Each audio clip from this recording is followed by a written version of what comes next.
L'histoire commence lorsqu'un premier Keiju intergalactique envahit la Terre. Malheureusement, ce n'était que le début car un flot incessant de Keiju apparut bientôt pour anéantir l'humanité.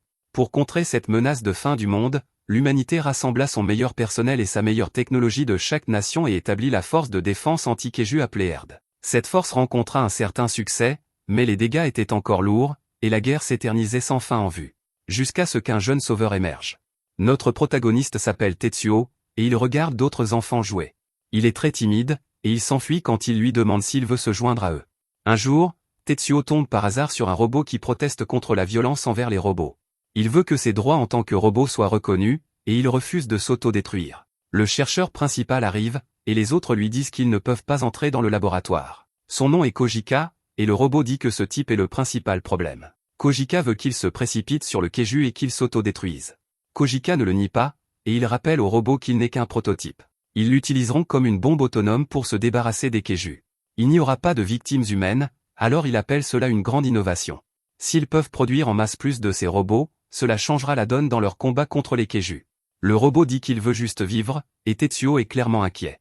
Juste à ce moment, les alarmes de la ville se font entendre alors que les Keiju attaquent. Les chercheurs courent pour sauver leur vie, mais Tetsuo reste pour parler avec le robot. Kojika est également resté parce qu'il veut tester un robot qu'il appelle Snowman. Malheureusement, on l'informe que son fils est monté à bord de Snowman et en a pris le contrôle manuel. De retour avec Tetsuo, nous voyons qu'il est à l'intérieur du robot et qu'il lit le manuel d'instruction. Snowman perd la raison car il ne comprend pas ce qui se passe. Il dit à Tetsuo qu'il ne devrait pas être ici parce que c'est trop dangereux. À proximité, Kojika explique qu'il n'y a rien à craindre car il n'a ajouté le cockpit qu'à des fins d'entraînement. Snowman est impossible à contrôler, et Tetsuo devrait être un génie pour le piloter. Malheureusement pour eux, Tetsuo est un génie, et il prend le contrôle du robot. Snowman le supplie d'arrêter car il y a un risque qu'il explose. Tetsuo lui dit avec confiance de ne pas s'inquiéter car il fera en sorte qu'il n'ait pas à perdre la vie. Les chercheurs sont alors stupéfaits lorsque Tetsuo emmène Snowman dans les airs. Kojika ne comprend pas ce qui se passe, et il réalise seulement maintenant que Tetsuo est un génie. Des heures plus tard, un reportage dit que quelque chose d'incroyable vient de se produire. Un robot encore en développement a abattu un Keiju à lui seul. Ce qui rend cela encore plus incroyable, c'est que le pilote du robot n'a que 9 ans. Kojika révèle au monde que c'était son fils, et que le robot qu'il a utilisé peut aussi exploser. Les gens sur les réseaux sociaux les appellent des sauveurs, et ils veulent tous savoir si le duo continuera à participer à la bataille. Kojika change complètement sa position antérieure car il ne veut pas gâcher cette opportunité. Il dit, bien sûr qu'ils continueront à se battre, et il déclare que Snowman n'est pas une sorte de bombe jetable. Pendant ce temps, Tetsuo fait une crise de panique absolue parce que tout le monde le regarde. Au fil du temps, Tetsuo continue de se faire un nom. Ses actes héroïques sont devenus plus courants, et nous voyons qu'il a grandi. Snowman a reçu plusieurs améliorations, et la guerre est sur le point d'entrer dans sa phase finale. Tetsuo a dominé les Keiju, et tout le monde est sûr que leur sauveur apportera la paix à l'humanité. 10 ans plus tard, nous trouvons Tetsuo sur un croiseur intergalactique. Il lit un livre sur les 777 étapes pour se faire des amis. Avant qu'il ne puisse lire la première étape, une annonce explique qu'ils sont à 40 minutes de la bataille finale. Tetsuo est appelé et on lui demande de monter à bord de Snowman. En chemin, des filles lui disent qu'elles comptent sur leur sauveur. Tetsuo dit qu'il fera de son mieux, et il part se préparer. Il se lance dans l'espace, et il dit à Snowman qu'il l'appelle désormais Yukio, pour le laisser monter à bord. Yukio est vraiment déçu car il voit que Tetsuo a encore une fois fui l'interaction humaine. Tetsuo aimerait être resté calme en parlant aux filles, et il n'arrive pas à croire qu'il est un tel loser. Il n'a toujours pas appris à parler aux gens parce qu'il a passé toutes ces années de formation à combattre des Keiju. Yukio lui dit de ne pas abandonner et de continuer à essayer de se faire des amis. Tetsuo dit qu'il va bien parce qu'il a Yukio, mais Yukio fait remarquer qu'il dit cela depuis 10 ans. Tetsuo explique que se faire des amis n'est pas facile car il faut d'abord franchir 777 obstacles. C'est selon le livre intitulé « Comment même un Keiju peut se faire des amis », alors Tetsuo dit qu'il est trop tard pour lui. Juste alors, le capitaine de Tetsuo, nommé Mist, informe notre héros de la situation. Leur vaisseau va bientôt arriver à la horde de Keiju.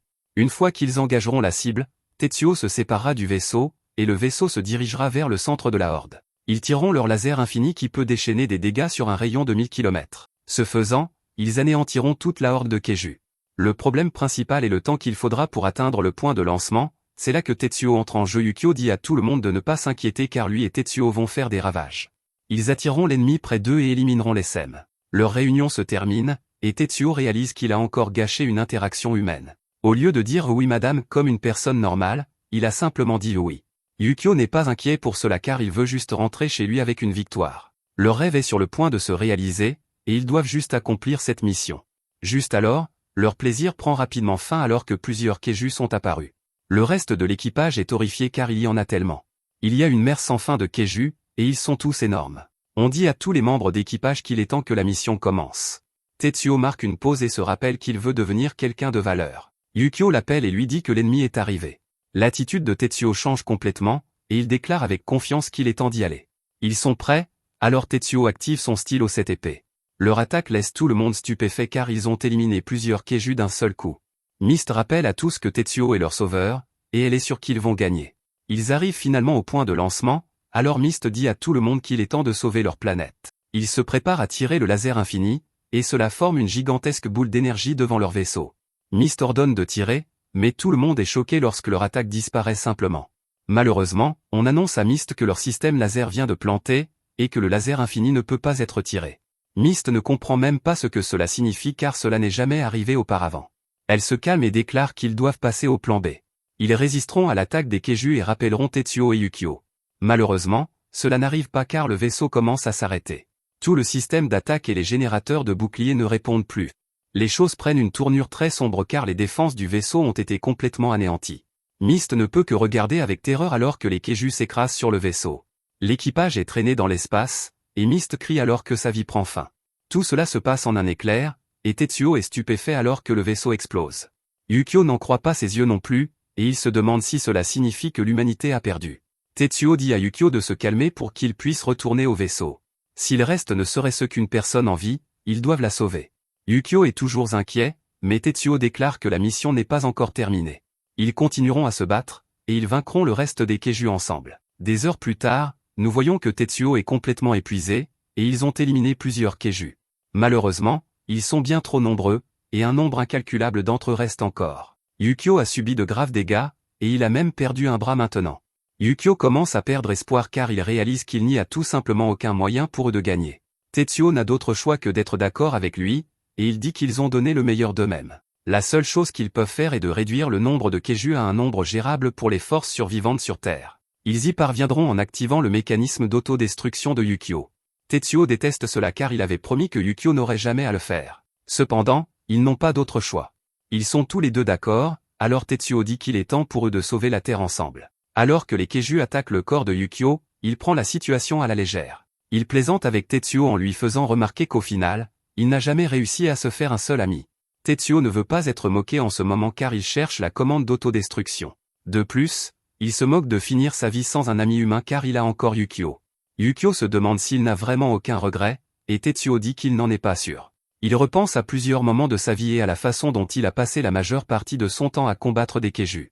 À un moment donné, cela ne lui a plus fait de mal de voir d'autres personnes avec des amis. Il a cessé de s'en soucier il y a quelque temps, alors il dit à Yukio qu'il va bien maintenant. Il remercie ensuite Yukio d'être resté avec un type comme lui tout ce temps.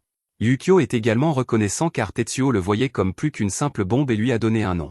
Tetsuo remarque que Yukio est soudainement devenu silencieux, et il est choqué par ce qui se passe ensuite. Yukio reprend le contrôle total de lui-même et explique qu'il se sent coupable de quelque chose.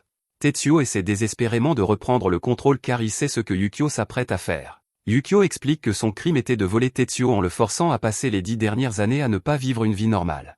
Yukio se blâme d'avoir forcé Tetsuo à combattre les Kaiju avec lui et rien d'autre. Tetsuo dit désespérément qu'il est heureux avec Yukio, et qu'il ne choisirait d'être avec personne d'autre. Il supplie Yukio de lui rendre les commandes, mais il est trop tard. Yukio a activé la capsule d'évacuation d'urgence pour Tetsuo, et un compte à rebours commence. Yukio déclare qu'il ne pourrait jamais laisser Tetsuo mourir parce que Tetsuo était celui qui lui a donné la vie. Le compte à rebours se termine, et Tetsuo est lancé en sécurité dans la capsule d'évacuation. Il crie vers Yukio, sachant qu'il n'y a rien qu'il puisse faire. Yukio révèle que son véritable rêve est que Tetsuo retourne sur Terre et vive enfin une vie heureuse. Il dit qu'il veut qu'il se fasse beaucoup d'amis, et Tetsuo se met à pleurer. Il dit à Yukio de ne pas s'inquiéter, et il promet de se faire au moins 100 amis. Yukio dit qu'il est soulagé, et ses mots s'avèrent être ces derniers. Son autodestruction s'active, et elle anéantit la horde de Kaiju. Un moment plus tard, la capsule désactive le sommeil cryogénique alors que Tetsuo est arrivé à destination. Son emplacement actuel est la région de Tokyo au Japon. L'écran que Tetsuo regarde révèle qu'il a été en sommeil cryogénique pendant 8 ans. Tetsuo est horrifié d'apprendre cela car cela signifie que cela fait 10 ans qu'il a quitté la Terre. Il est techniquement un adulte même s'il n'a pas vieilli, et il se demande s'il pourra se faire des amis comme ça.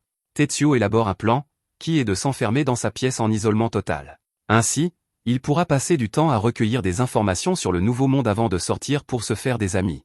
Tetsuo quitte la capsule, et il est choqué quand une énorme foule commence à l'acclamer. Ils l'appellent leur sauveur, et ils disent tous qu'ils veulent être amis avec lui. Tetsuo ne pourrait être plus heureux, et il dit à Yukio qu'il a tenu sa promesse. Cela s'avère n'être qu'une rêverie de Tetsuo, et il espère que cela se passera ainsi. Malheureusement, Tetsuo est stupéfait quand il voit à quoi ressemble vraiment le monde. Il est complètement gelé alors que ce devrait être l'été en ce moment. La scène est absolument horrible alors que nous voyons que la planète entière est maintenant recouverte de glace. Tetsuo est complètement stupéfait de voir que le monde est en ruine. Yukio a donné sa vie, mais le monde a quand même fini par être gelé. Tetsuo trouve un peu d'espoir en se demandant si seule cette ville a été touchée. Il se précipite à l'intérieur de la capsule, espérant que le Japon et le reste du monde vont bien. Il vérifie les journaux enregistrés par la capsule de secours, et Tetsuo est horrifié. La planète entière est recouverte de glace, et il ne comprend pas comment c'est possible. Il n'y a eu aucun signe de vie jusqu'à présent, alors il ne peut que se demander si la civilisation a aussi été anéantie. Tetsuo se souvient qu'il a fait une promesse à Yukio de se faire des amis, mais cela sera impossible s'il n'y a pas de gens. Après 22 heures à être déprimé, Tetsuo commence à avoir faim. Il devrait y avoir des rations quelque part sur cette capsule, alors Tetsuo part à leur recherche. Juste à ce moment, Tetsuo entend la voix de Yukio, mais ce n'est qu'un enregistrement. Cela vient des derniers instants de Yukio lorsqu'il a révélé quel était son vrai rêve. Dans ces derniers instants, Yukio voulait que Tetsuo retourne sur Terre et vive une vie normale et heureuse. Mais surtout, il voulait que Tetsuo se fasse énormément d'amis. Tetsuo retrouve sa motivation pour avancer, alors il mange quelques rations et sort. Il prévoit de tenir sa promesse, donc son objectif est de se faire des amis quoi qu'il arrive. Tetsuo dit que la clé pour y parvenir se trouve dans le livre qu'il a lu des centaines de fois. C'est le livre appelé Comment même un Keiju peut se faire des amis, et il est écrit par le professeur Loni Aoki. La première étape sur 777 est de quitter la maison et de rencontrer des gens. Tetsuo est prêt à faire exactement cela, alors il quitte la capsule. La capsule servira de base, et il cherchera des survivants. Il y a de la neige partout et aucun signe de vie. Juste à ce moment, Tetsuo est stupéfait lorsqu'il rencontre un homme étrange. Il trébuche sur le gars pour découvrir qu'il n'est pas du tout vivant. Alors qu'il repose l'homme, Tetsuo pense à quel point les choses sont terrifiantes. Ce type est mort gelé, et c'était si grave qu'il s'est brisé trop facilement. Tetsuo remarque que le gars avait un véhicule, et il est ravi de voir qu'il fonctionne toujours. Il l'utilise pour se déplacer, et il remarque qu'il peut aussi contrôler une pelle avec un levier. C'est une excavatrice, et Tetsuo détermine que c'est un véhicule parfait pour explorer un monde couvert de neige. Il tombe alors sur un trou géant dans le sol et réalise à quel point c'est effrayant.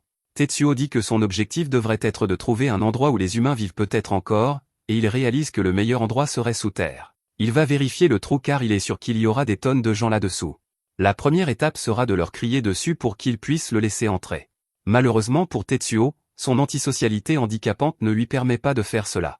Il n'y a aucun moyen qu'il puisse crier vers un groupe de personnes inconnues. Alors qu'il pense à ses échecs, une bête géante apparaît derrière lui. Tetsuo court pour sauver sa vie, et il ne peut pas croire qu'il y a encore des Keiju dans les parages. Tetsuo se demande s'il devrait s'arrêter et se battre, mais il n'a aucune arme. Son seul espoir est de s'en éloigner, alors il se précipite dans le trou. Au fond, Tetsuo est choqué de voir la terre qu'il a autrefois connue. C'est sa maison, mais elle est complètement gelée. Tetsuo commence à perdre espoir, mais il se souvient de sa promesse à Yukio. Il se relève, mais le Keiju réapparaît. Tetsuo déclare que ce n'est que le début, donc il ne peut pas perdre sa vie maintenant. Il se précipite droit sur le Keiju avec l'excavatrice, et il l'empêche de le dévorer en utilisant la pelle. Alors qu'il combat la bête, Tetsuo analyse la situation. Le Keiju veut le dévorer, et tout ce que Tetsuo a, c'est cette mini-pelle. Heureusement, les attaques du Keiju sont linéaires, donc Tetsuo peut les esquiver. Le seul problème est qu'il n'a aucun moyen de contre-attaquer. Le Keiju attaque à nouveau, et Tetsuo ne peut que la bloquer. Il se calme et se rappelle qu'il a juste besoin de faire ce qu'il a toujours fait. Il doit utiliser tout ce qu'il a à sa disposition et concevoir une façon de gagner. L'attaque du Keiju est incessante, et l'excavatrice de Tetsuo subit d'énormes dégâts. Tetsuo continue de se battre, mais sa pelle finit par se briser. Cela l'arrange car il prévoit d'utiliser le bord tranchant comme une arme. Juste à ce moment, Tetsuo repense à quelque chose que son père lui disait toujours. Son père disait toujours que ce qui rendait Tetsuo important, c'était sa capacité pure à éliminer les Keiju. Tetsuo se précipite sur la bête et utilise le bras de la pelle brisé comme une lance. La bête le consume, mais Tetsuo parvient à la transpercer avec son arme improvisée. Le Keiju est vaincu, et nous voyons d'autres personnes pour la toute première fois. Ils se demandent ce qui s'est passé, et ils ne peuvent pas croire qu'ils sont tombés sur un Keiju entier. Alors qu'il célèbre, Tetsuo sort de la gueule du Keiju. Tetsuo est choqué de voir d'autres personnes pour la première fois, et elles sont toutes aussi surprises de le voir. Il est ravi d'avoir enfin trouvé des humains, mais ils sont terrifiés parce qu'ils pensent qu'il est une sorte de monstre. Tetsuo devient émotif alors qu'il dit à Yukio qu'il a trouvé des survivants. Malheureusement, ils sont toujours terrifiés par lui, et ils disent à l'esprit maléfique de disparaître. Leur chef nommé Ao lui dit de se calmer car ce gars est visiblement humain. Tetsuo se souvient qu'il est en mission, alors il se rappelle la prochaine étape pour se faire des amis. Après avoir fait la rencontre, Tetsuo est censé faire quelque chose tout en souriant. Il ne se souvient pas de quoi il s'agit, mais il n'y a pas de temps à perdre. Tetsuo leur sourit, mais son sourire hideux ne fait qu'empirer les choses. Les autres sont vraiment terrifiés, et ils traitent Tetsuo de dérangé. Malheureusement pour notre héros, il est épuisé, et il finit par s'évanouir. Tetsuo fait alors un rêve sur un moment où Yukio l'a critiqué pour avoir lu un autre livre de procédure qui n'a aucune objectivité. Tetsuo lui a assuré que celui-ci était différent car il était écrit par quelqu'un nommé Lonely Awaki. Il a dit que le livre devait être bon parce que Lonely était une personne avec plus d'1 million d'amis. La seule préoccupation de Tetsuo était que les gens ne s'intéressent pas à lui quand il n'est pas avec Yukio. Alors que Tetsuo se réveille, il se souvient que la deuxième étape du livre est de s'identifier. Tetsuo remarque qu'il est dans une grotte de glace, et il se demande où sont passés ces gens. Juste à ce moment, il est choqué quand il voit qu'il y a beaucoup plus de gens maintenant. Il y en a des tonnes, et il démonte le Keiju. Tetsuo est déterminé à les faire tous devenir ses amis, mais il réalise qu'il est attaché pour une raison quelconque. Tetsuo n'est pas inquiet car il sait comment se libérer. Il s'est disloqué les bras de nombreuses fois en pilotant Yukio, donc ce n'est pas grave. À proximité, les gens de tout alors célèbrent leur trouvaille. Tout le monde est vraiment ravi d'avoir récupéré ce Keiju, mais Ao sait qu'elle ne peut pas en prendre le crédit. Le gars nommé Nashimura lui dit de ne pas s'inquiéter car il omettra simplement la partie sur qui a vraiment trouvé le Keiju dans son rapport. Il souligne ensuite qu'Ao est là selon les anciens. S'il savait qu'elle sortait en cachette chaque nuit pour explorer la couche des Keiju, il perdrait la raison. Ao lui dit maintenant de ne pas s'inquiéter car elle continuera à faire ce qu'elle veut.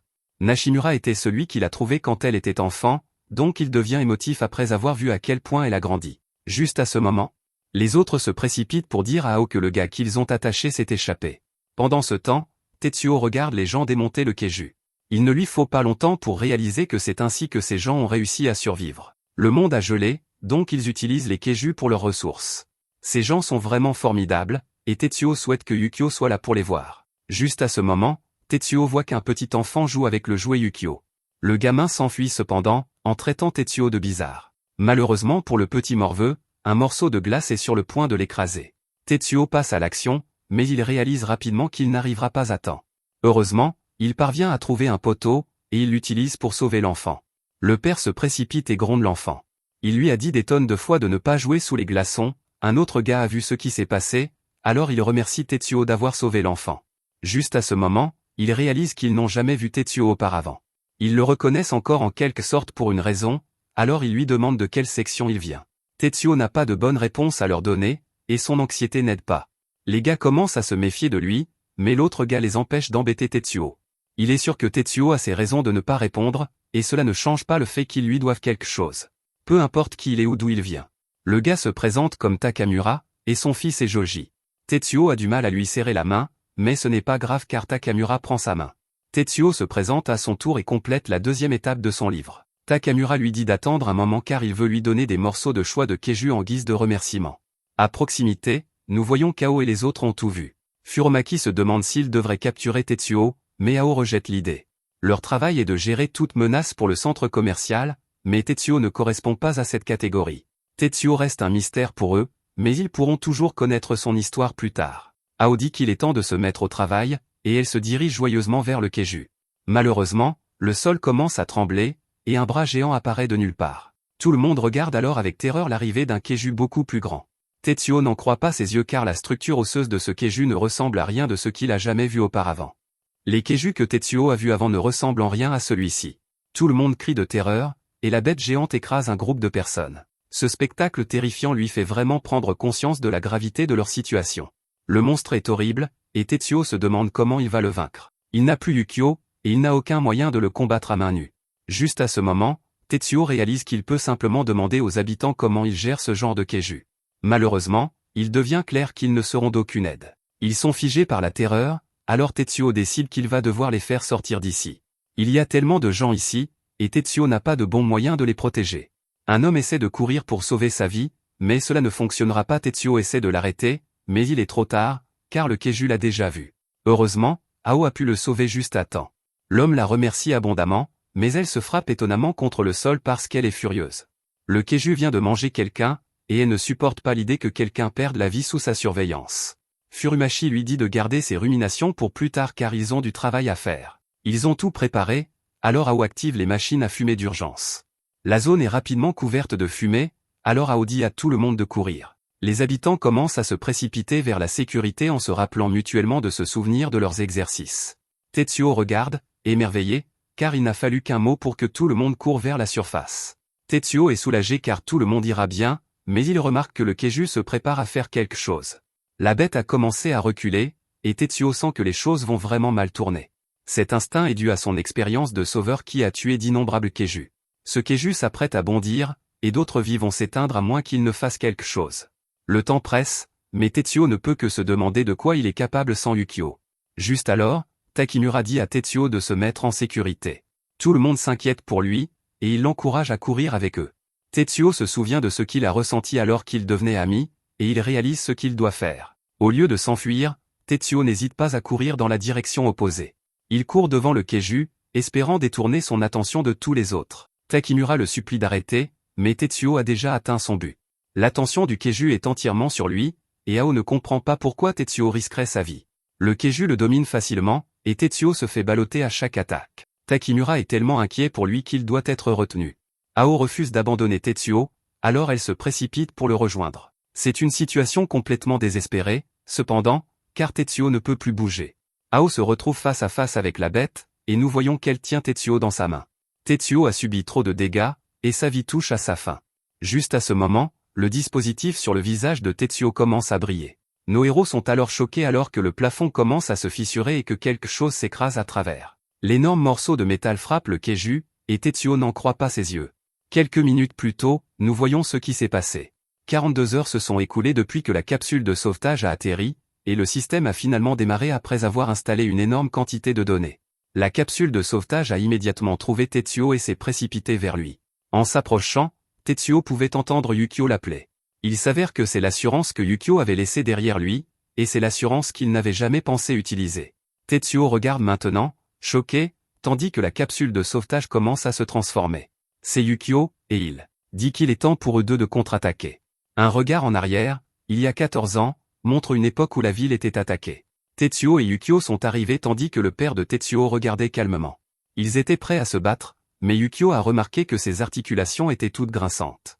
Kojika a dû s'excuser car il avait oublié de faire une révision à Yuki la veille au soir. Tetsuo était prêt à passer outre, mais il a été choqué de constater que sa boisson avait été remplacée par de l'huile. C'était une autre erreur de Kojika, alors il a dû s'excuser à nouveau alors que leur bataille commençait. Après avoir gagné le combat, les gars sont retournés à la base pour voir que Kojika les avait encore abandonnés. Ils n'étaient toujours que tous les deux, alors Yukio a été le premier ami que Tetsuo ait jamais eu.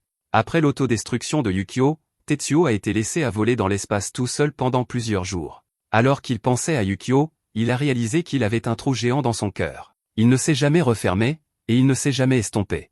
Il ne pouvait que faire comme si c'était le cas, et il supposait que ce serait toujours ainsi. C'est pourquoi Tetsuo n'en croit pas ses yeux alors qu'il regarde Yukio devant lui.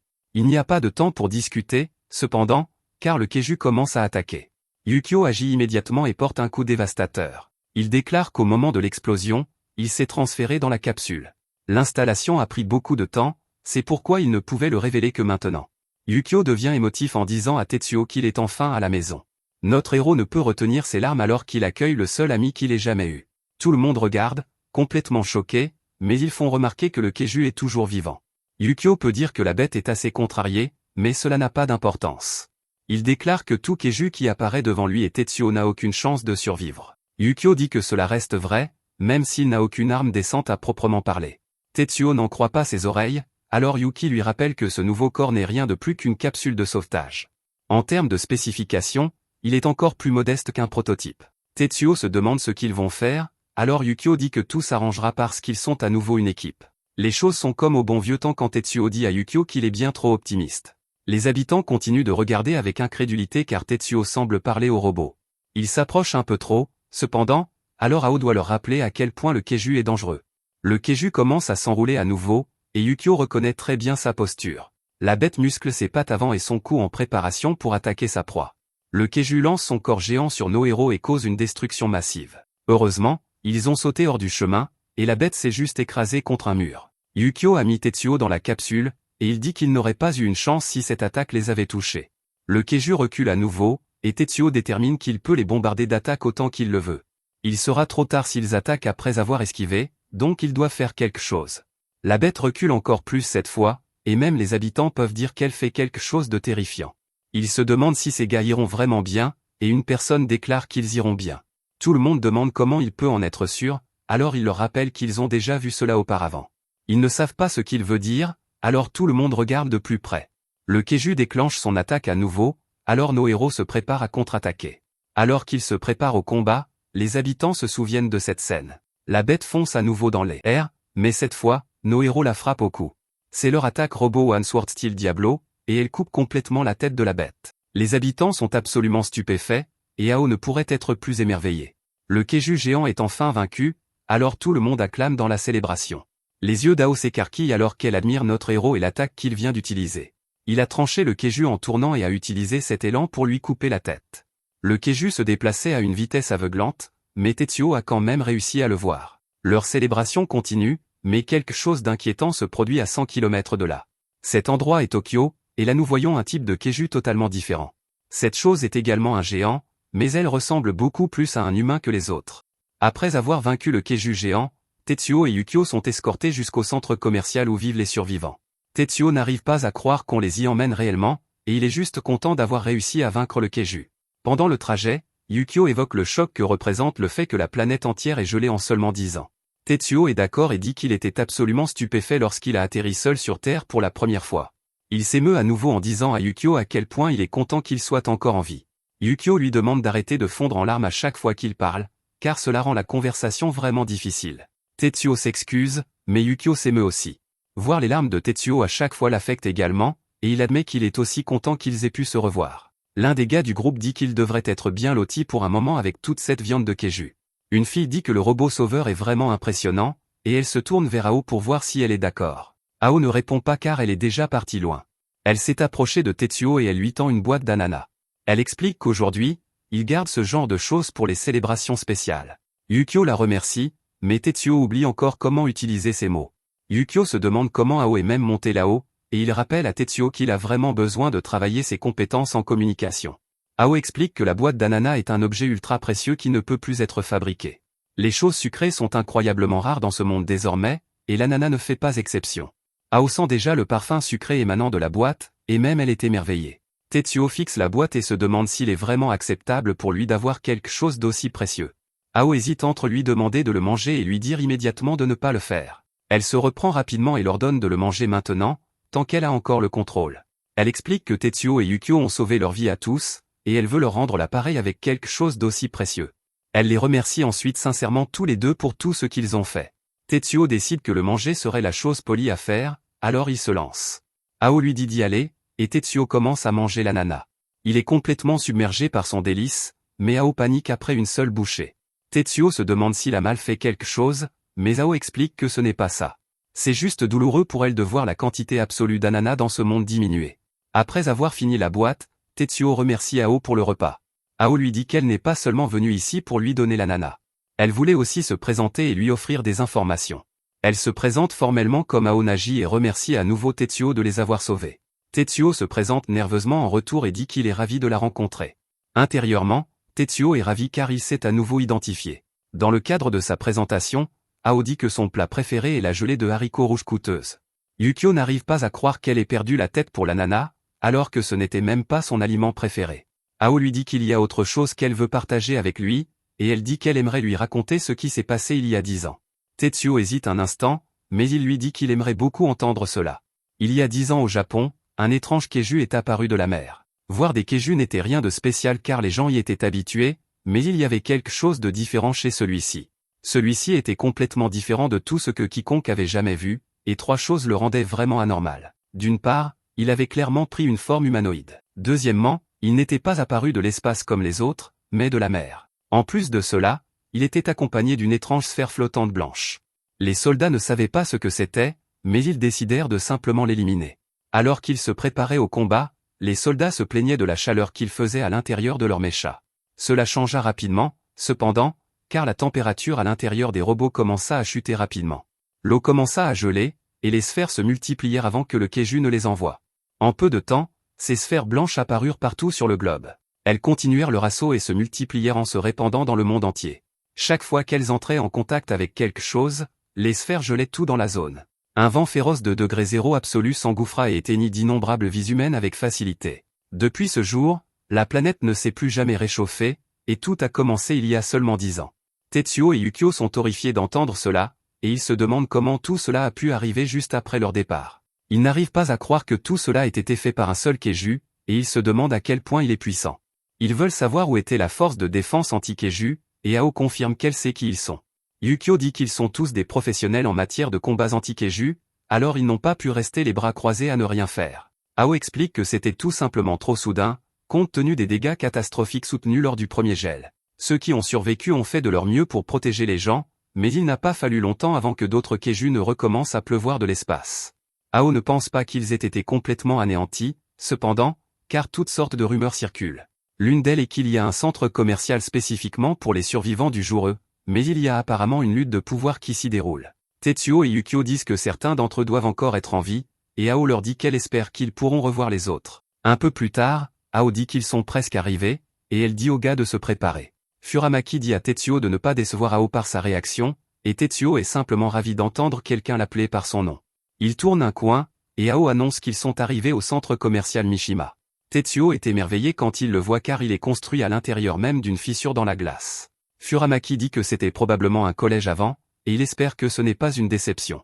Tetsuo dit que non, absolument pas, car il y a tellement de gens ici. Juste à ce moment, tout le monde à l'intérieur du centre commercial remarque qu'Ao est revenu. Les gens commencent à se demander si cela signifie que le sauveur est revenu aussi le jour où a fait un retour triomphal. La foule grossit, et tout le monde est excité de voir Tetsuo et Yukio. Il leur souhaite la bienvenue et les félicite d'être revenus. Tetsuo n'en croit pas ses yeux car il y a tellement de gens qui les célèbrent. Ils veulent que Tetsuo prenne la pause, et ils l'appellent Herculéan alors qu'il s'exécute. Ao prend ensuite un moment pour expliquer comment la vie fonctionne dans le centre commercial. Environ 200 personnes vivent ensemble, et chacun a un rôle spécifique. En un mot, il y a des gens qui sortent pour rassembler des ressources culturelles, et puis il y a des gens qui restent à l'intérieur et gèrent l'infrastructure qui permet au centre commercial de fonctionner. Il y a un département des matériaux, un département de la vie quotidienne, une équipe de démantèlement, un département d'excavation, un département d'entrepôt et un département technologique. Tetsuo est profondément impressionné, et il pense que tout le monde ici est tout simplement incroyable. Il demande à Ao duquel elle est la chef, et elle répond que c'est du département de la comptabilité. Tetsuo est pris au dépourvu par cette réponse car elle se battait tout à l'heure. Furamaki devine qu'il se demande probablement pourquoi Ao était dans l'antre du Keju en premier lieu. Il explique qu'Ao n'est vraiment pas censé quitter le centre commercial du tout, mais qu'elle s'échappe à chaque fois. Ao voit que certaines personnes les attendent avec colère, alors elle dit qu'il est temps qu'ils aillent se faire gronder à nouveau. Avant de partir, elle dit à Tetsuo que Takamura a proposé de s'occuper de lui. Takamura dit qu'il veut montrer à Tetsuo un endroit très spécial, et il l'emmène à une source chaude. Tetsuo est sans voix et n'en croit pas ses yeux. Il a passé 10 ans dans l'espace, et tout ce qu'il a rencontré depuis son retour sur Terre a été glacial. Takamura sourit et lui dit qu'il a fait en sorte que Tetsuo puisse en profiter seul. Il ajoute rapidement que lui et son fils se joindront également à lui. Alors que l'eau chaude le détend, Tetsuo remarque quelque chose d'étrange. Il se demande pourquoi le centre commercial est chaud en premier lieu, car quand il est descendu de Yukio, le centre commercial était le seul endroit où il n'y avait aucune neige autour. Takamura remarque que Tetsuo est plongé dans ses pensées, et il lui dit de se concentrer sur l'eau pour l'instant. Takamura révèle alors qu'un Keju est enterré sous ce centre commercial. Tetsuo est choqué d'entendre cela, mais Takamura lui assure que c'est complètement sûr. Il lui dit d'écouter attentivement car il va lui raconter l'histoire du dompteur de Keju qui les a tous sauvés. 11 mois après le grand gel, les survivants étaient dans un état désespéré. Ils se déplaçaient d'un endroit à l'autre à la recherche d'un abri, mais les Keju avaient tout envahi. À ce stade, ils avaient complètement manqué de nourriture et mouraient de faim. Un jour, quelqu'un trouva la carcasse d'un Keju, et ils étaient si désespérés que tout le monde en mangea. Cela finit par coûter la moitié de leur vie, car la plupart des corps rejetèrent complètement la chair d'une créature extraterrestre. Les chanceux dont les corps ne rejetèrent pas la chair survécurent. Ceux qui choisirent de ne pas en manger moururent bientôt de froid. C'était une situation horrible, mais les survivants devaient continuer à avancer. Pendant l'un de ces moments désespérés, Ao avait du mal à suivre le groupe. Elle n'avait presque plus d'énergie, et elle devait être portée. L'un des hommes suggéra qu'il la laisse simplement derrière parce qu'elle les ralentissait. L'enseignant d'Ao refusa d'entendre cela et demanda comment on pouvait dire une chose pareille. L'homme fit remarquer qu'Ao était malade depuis qu'elle avait mangé la chair du keju, et que ce n'était qu'une question de temps avant qu'elle ne crache du sang et ne meure comme les autres. Juste à ce moment, un keju apparut, et tout le monde se mit à courir. Certains se figèrent de peur, mais seulement parce qu'un autre keju se trouvait derrière eux. Après s'être éloignés, ils remarquèrent que les deux kejus se faisaient face. L'enseignant d'Ao réalisa alors que, dans la confusion, il l'avait accidentellement laissée derrière. Takamura était déterminé à retourner la chercher, mais tout le monde l'en empêcha. Ils dirent que c'était inutile car elle était déjà comme morte. Takamura s'emporta et dit qu'il était mal d'abandonner la vie d'un enfant, quelles que soient les circonstances. Il déclara qu'en tant qu'être humain, ce n'était pas acceptable d'abandonner quelqu'un. Le groupe lui rappela qu'il n'y avait plus de sauveur, mais Takamura refusa d'abandonner. Pendant ce temps, Ao était complètement seule et au bord de la mort. Elle ne pouvait plus bouger, et pour une raison inconnue, ses cheveux étaient devenus blancs. Une voix mystérieuse commença à lui parler dans sa tête, et lui demanda ce à quoi elle pensait face à sa propre mort. Ao réalisa que cette voix lui parlait depuis qu'elle avait mangé la chair du keju, et elle comprit maintenant qu'elle venait du keju lui-même. Le keju lui dit qu'elle allait mourir, et qu'il trouvait les émotions des humains fascinantes. Ao ne pouvait penser qu'à une chose, elle ne voulait pas que sa vie se termine. Il y avait tant de choses qu'elle n'avait pas encore vécues, comme tomber amoureuse et participer aux Jeux Olympiques. Elle voulait manger des pancakes chauds car elle ne voulait pas que son dernier repas soit de la viande de keju. Ao avait peur de la douleur et de perdre la vie, alors elle pleura. La voix apprécia beaucoup d'entendre cela car c'étaient les émotions qu'elle envisageait. Elle lui dit qu'elle s'attendait à ce qu'elle ressente de la peur, du désespoir, des regrets, et surtout de la haine envers les humains qui l'avaient abandonnée. Ao prit un moment pour réfléchir à tout, puis dit calmement qu'elle ne ressentait aucune haine du tout. Elle dit au keju qu'elle ressentait en fait un immense amour pour les gens qui l'entouraient. Le keju était complètement déconcerté par cela et lui dit que c'était incompréhensible. Ao continua à expliquer exactement qui étaient ces gens pour elle. Elle décrivit comment aimait Madame Takamura partageait toujours la nourriture avec les enfants même quand ils n'en avaient pas assez pour eux-mêmes. Elle parla de son enseignant, qui est complètement peureux, mais qui prenait toujours soin des enfants quoi qu'il arrive. C'est juste qu'ils sont tous, et Ao dit au keju qu'elle les aime chacun d'eux. Ao utilisa ses dernières forces pour se lever, et elle déclara qu'elle voulait les protéger. Elle se souvint avoir entendu quelqu'un dire qu'il n'avait plus de sauveur, alors elle dit qu'ils avaient toujours elle. Le keju rugit en sa direction, mais Ao ne broncha pas. Elle déclara qu'elle le déchiquetterait de l'intérieur et annonça que les humains gagneraient. Le keju l'attaqua, mais l'autre keju l'en empêcha. Le keju dans sa tête dit que tout ce qu'elle disait était incompréhensible. Il trouvait toute cette histoire incroyablement intéressante, et il ne comprenait pas comment une si petite enfant humaine pouvait parler de protéger tout le monde tout en faisant face à la mort.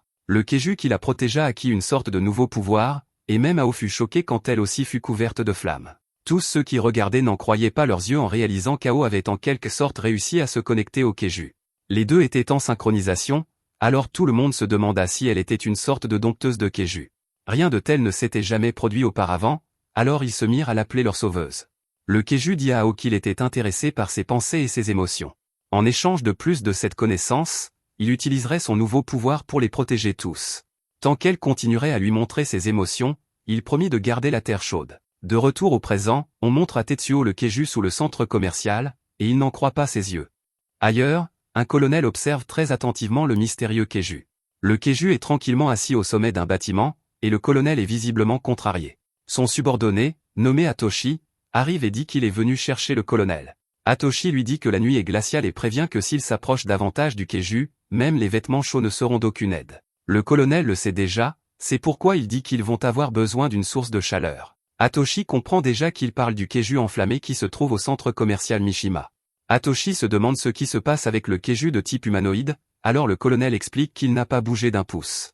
Personne ne peut dire ce qu'il cherche, mais le colonel précise qu'il est absolument nécessaire de s'en débarrasser s'ils veulent sauver le monde. Juste à ce moment, le terrifiant keju les regarde, et le colonel réalise qu'il les a repérés. Malheureusement, il est trop tard, car le bâtiment sur lequel il se trouve commence à s'effondrer. Un keju géant à 3 têtes apparaît, et ils comprennent que le keju humanoïde a même ses propres gardes du corps. Le colonel dit à Atoshi qu'ils n'ont pas d'autre choix que de se battre. Atoshi rappelle à tous qu'ils sont la force de défense anti-keju et qu'ils sont la lumière d'Erdai. Il se retrouve face au keju et déclare qu'il est temps de montrer au monde ce qu'Erdai peut faire. De retour avec Tetsuo, il est émerveillé de voir qu'il y a vraiment un keju sous le centre commercial Mishima. Il ne peut s'empêcher de remarquer qu'il ressemble à un oiseau géant et qu'il est recouvert de flammes. Ao explique que lorsqu'il s'est connecté à elle et à qui l'a pensé, il était déjà sous cette forme d'oiseau. Cependant, lorsqu'il est venu sur Terre pour la première fois, il était probablement un Keiju ordinaire. Elle s'adresse ensuite directement à lui et l'appelle par son nom, qui est Landoman. Landoman lui dit d'arrêter de jacasser parce qu'il fait une sieste. Takamura dit alors à Tetsuo qu'ils ont eu de la chance de croiser Ao après son bain. Sans elle ici, il n'aurait aucune idée de ce que dit le Keiju. Juste alors, le Keiju expire, et cela pousse un morceau de tissu en l'air. Le tissu brûle immédiatement, ce qui signifie que l'air autour d'eux est extrêmement chaud. Ao explique que la seule zone à température contrôlée est juste autour d'elle, donc tout le monde doit rester prêt. Pas trop près, cependant, car elle est aussi capable de contrôler les flammes, tout comme le Keiju. Ao fait remarquer que la seule façon pour l'espèce humaine de s'adapter au froid intense est de se rapprocher du Keiju. Ao ne veut pas que personne s'inquiète, cependant, car elle promet de les protéger tous. Les gars sont très impressionnés, mais Ao dit d'oublier tout ça parce que ce Keiju est un vrai bizarre. Il ne peut pas bouger car il utilise presque toute sa force pour les réchauffer tous, donc il veut quelque chose en retour. Elle se demande si Tetsuo peut deviner ce que c'est, et elle révèle qu'il veut des livres. Landoman veut un livre par jour, et c'est Ao qui lui fait la lecture. Le Keiju s'est en fait nommé d'après l'un des livres qu'il a aimé et a choisi le nom de Landoman. Ao l'appelle un oiseau bizarre, et le Keiju lui dit de la fermer. Ensuite, Takamura ramène Tetsuo dans la pièce qui sera sa nouvelle maison. Tetsuo est émerveillé, et Takamura explique que c'est une vieille salle de classe avec des cloisons en fer blanc. Heureusement, Takamura dit que les chambres sont données à ceux qui ont une famille, ce qui signifie que Tetsuo est maintenant officiellement un membre de la famille Takamura. Takamura présente les autres membres, qui sont lui-même et son fils, Joji. Il dit ensuite que sa fille devrait être là aussi, mais elle ne semble pas être dans les parages. Elle s'appelle Agan, et juste au moment où Takamura dit son nom, Tetsuo ouvre un rideau. Derrière le rideau se trouve Agan, qui s'habille. Agan crie qu'elle va effacer sa mémoire après ce qu'il a vu, mais il est trop tard, car Tetsuo s'est déjà évanoui. Agan explique que Tetsuo l'a vu sans vêtements, mais Yukio dit qu'il n'y a pas de quoi s'inquiéter. Yukio explique que les réflexes de sauveur de Tetsuo ont permis de court-circuiter les informations visuelles avant même qu'elles n'atteignent son esprit. Tetsuo se réveille, et Agan le salue. Tetsuo se présente comme si de rien n'était, et Agan en déduit qu'il a dû perdre la mémoire. Elle lui dit que son père est déjà retourné au travail et qu'il l'a laissé sous sa garde. Elle tend à Tetsuo une lettre de Takamura, et Tetsuo est absolument ravi car c'est sa toute première lettre. Selon son livre, échanger des lettres est l'une des 777 étapes pour se faire des amis. La lettre de Takamura dit à Tetsuo qu'il rentrera ce soir et lui demande d'essayer de bien s'entendre avec Agan. Agan pense en silence, et elle décide que puisque Tetsuo est sous sa garde, cela signifie qu'elle peut utiliser le sauveur comme elle le veut. Takamura dit aussi dans la lettre qu'il veut que Tetsuo veille sur Agan. Si Agan essaie d'aller à l'atelier de sa mère, Tetsuo devrait essayer de l'en empêcher. Takamura explique que Agan est plutôt fragile et qu'elle vient tout juste de perdre sa mère il y a un mois. Avant même que Tetsuo puisse assimiler cela, Agan lui dit de venir car elle veut l'emmener quelque part. Tetsuo craint immédiatement qu'elle veuille aller à l'atelier, mais ce n'est pas ça. Agan révèle qu'elle va lui faire visiter les attractions du centre commercial. Bien sûr, elle l'emmène immédiatement à l'atelier de sa mère et déclare que c'est le meilleur endroit de tout le centre commercial. Elle explique que sa mère était un cadre supérieur du département technologique, donc elle avait son propre atelier de recherche et développement. Agan l'utilise en secret depuis, et elle parle de sa mère avec une fierté évidente. Tetsuo demande si sa mère était une personne extraordinaire, et Agan marque une pause avant de répondre simplement oui. Agan se souvient que sa mère était impressionnée par les choses que Agan construisait. Agan construisait toujours des choses et recevait les éloges de sa mère, et tout cela se passait dans cet atelier. Sa mère lui tapotait toujours la tête quand elle faisait du bon travail. Agan dit à Tetsuo qu'elle voulait en fait lui demander quelque chose. Elle veut son avis en tant que sauveur sur ce qu'elle construit actuellement, pour savoir si c'est efficace ou utile. Agan lui montre, et Tetsuo n'en croit pas ses yeux. Pendant ce temps, le colonel et Hatoshi discutent de ce qui vient de se passer lors de leur rencontre avec le garde du corps Keiju. Hatoshi dit qu'ils ont à peine survécu, mais le colonel dit qu'il était trop tôt pour s'engager pleinement de toute façon. Ils ont obtenu ce dont ils avaient besoin, à savoir un globe oculaire de Keiju, et ils ont également acquis des informations précieuses. Pour se rapprocher du spécimen humanoïde, ils devront tout de même intégrer le Keiju enflammé du centre commercial Mishima. Juste alors, Hatoshi se souvient qu'il a reçu un rapport intrigant de quelqu'un nommé Artemis. Le rapport dit que Tetsuo, le sauveur, vient de revenir de l'espace. Le colonel est stupéfait car il n'y avait aucun signe d'Erde ou d'autres membres d'équipage, et Snowman n'a pas été signalé non plus. On a dit à Hatoshi que Tetsuo est arrivé au centre commercial Mishima avec un autre robot. Le colonel ne s'attendait pas du tout à cela, et il appelle Tetsuo son ancien camarade. Il s'avère que Tetsuo n'a pas pu être achevé même aux confins de l'espace. Le colonel se demande quoi faire à ce sujet, mais décide rapidement qu'ils ne feront rien pour l'instant. Il dit que le fait d'avoir les masses ignorantes toutes au même endroit joue en leur faveur. Quant au Keiju enflammé et à la nouvelle machine de Tetsuo, ils les prendront tous les deux. Le colonel déclare qu'Erdet a péri une fois, puis s'est relevé de ses cendres. Ce sont eux qui maintiendront la flamme de leur salut. Il annonce que rien n'empêchera Erdet de sauver le monde. Cette nuit-là, Takamura rentre chez lui et il est accueilli par Hagan et Tetsuo. Ils sont tous deux épuisés, alors ils se demandent pourquoi. Tetsuo dit qu'ils ont eu une discussion va-et-vient, mais Hagan l'interrompt avant qu'il ne crache le morceau. Elle dit simplement qu'elle a passé la journée à faire visiter tout le centre commercial à Tetsuo. Takamura passe à autre chose et dit qu'il est temps de préparer le dîner.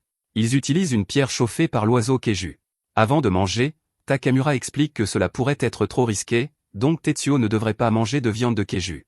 Tout le monde apprécie le délicieux repas, et ils ont une conversation agréable. Ils vont ensuite se coucher, mais Tetsuo n'arrive pas à s'endormir. Il s'avère que manger en compagnie et dormir par terre ensemble sont deux autres étapes de son livre. Il vient d'en franchir deux de plus, et il remercie le professeur solitaire Aoki. Il pense ensuite à quel point toute la journée a été amusante. Il se souviendra toujours de ce jour, et il espère que Yukio aussi. Pendant qu'ils dorment, Hagan fait un terrible cauchemar alors qu'elle se souvient comment sa mère a été consumée par un Keiju. À proximité, nous voyons qu'Artemi est en fait un Keiju. Il se régale de quelque chose de savoureux et dit qu'il veut dévorer des humains. La subordonnée du colonel, nommée Riko, est capable de communiquer avec Artemi, et elle lui dit de la fermer. Elle essaie de lui rappeler son travail, mais Artemi lui dit plutôt de se taire. Tout ce qui l'intéresse, c'est manger, et il dit qu'il en veut plus. Riko est furieuse parce qu'Artemi ignore son ordre et ne quitte pas Mishima. Hatoshi n'est pas surpris car ce n'est pas la première fois qu'Artemi se comporte ainsi. Le colonel les interrompt pour leur rappeler qu'Artemi est très spécial. Artemi peut parler par télépathie à distance dans la langue humaine. Le colonel dit que c'est en fait un avantage pour eux qu'Artemi soit au centre commercial Mishima, et que ce Keiju est une véritable star, alors il veut savoir ce que disait son rapport. Riko explique que Tetsuo est bien au centre commercial Mishima avec le dompteur de Keiju enflammé. Le colonel connaît bien cet endroit et le fait qu'il y a 200 personnes qui y vivent. La machine de Tetsuo est également là, ainsi que les masses ignorantes. Nous voyons que le colonel est en fait un fou furieux quand il dit que le centre commercial Mishima a de la chance d'avoir tout. Riko montre à quel point ils sont tous mauvais lorsqu'elle veut confirmer que leur objectif est d'éliminer chaque personne sur place. Elle fait remarquer que leur priorité absolue est de voler le Keiju enflammé, donc elle se demande s'il est vraiment nécessaire de tous les éliminer. Le colonel dit qu'elle a tort parce qu'ils les utiliseront d'abord comme otages, puis les élimineront. Le colonel se gratte l'œil et explique qu'ils n'ont besoin de personne d'autre que de ceux qui recherchent le salut d'Erdet. Il déclare que la maison de paille du petit cochon est sur le point d'être emportée, et qu'il y aura un festin. Ces silos s'y rendent maintenant, et rien ne se mettra en travers de leur chemin. Une semaine après l'arrivée de Tetsuo au centre commercial Mishima, nous voyons qu'il travaille désormais avec Hagan dans l'atelier de sa mère. Ils viennent de terminer quelque chose, et Hagan est émue. Elle explique qu'elle a l'esprit tellement tranquille ces derniers temps. Elle admet qu'elle n'a pas bien dormi depuis qu'elle a commencé à utiliser de la poudre à canon.